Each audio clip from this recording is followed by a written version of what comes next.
2nd, 1963, acclaimed journalist and former NBC5 anchor Bob Schaeffer was working as a reporter for the Fort Worth Star-Telegram. He was in the newsroom when he received a phone call that day that plunged him into the day's horrible events. And a call comes in and a woman says, is there anybody there who can give me a ride to Dallas? And I said, well, lady, you know, we don't run a taxi, and besides, the president's been shot. And she said, yes, I heard on the radio, I think my son is the one that they've arrested. And it was Lee Harvey Oswald's mother.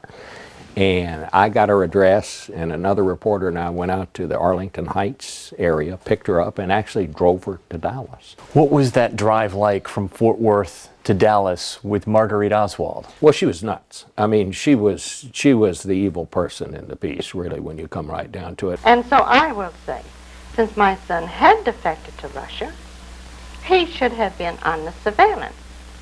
And had he been under surveillance for the president's journey to Dallas, then President Kennedy would be alive today, and so would my son. She was just obsessed with money. And here it's, you know, hours after the president's been shot, and she's telling me in the car, you know, no one will feel sorry for me. They'll feel sorry for his wife and give her money, and I'll just starve to death. I mean, she was already, you know, talking that way. Schaeffer stayed with Marguerite Oswald at Dallas Police Headquarters. At one point, she asked him if she might talk with her son.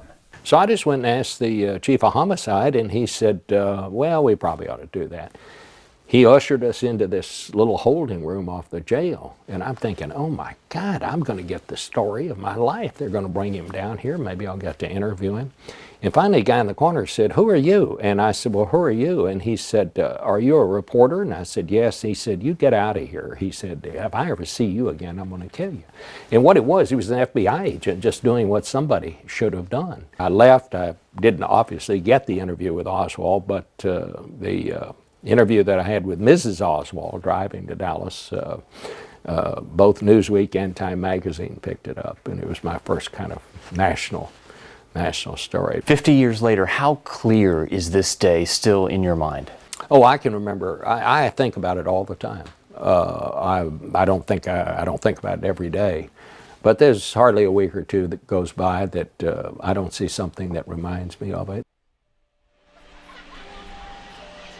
Bob Schaeffer, forever a footnote in history when it comes to this story. Bob Schaeffer went on to cover the Vietnam War for the Fort Worth Star-Telegram. When he came back from Vietnam, Bobby Wygant had him on her show. Our boss was so impressed, offered Bob Schaeffer a job. He came to work for what was then WBAP, and that was Bob Schaeffer's big break in television, Meredith. It's worked out okay for him. And I was going to say, and the rest is history. Unbelievable career that he's had since launching from here. I want to, before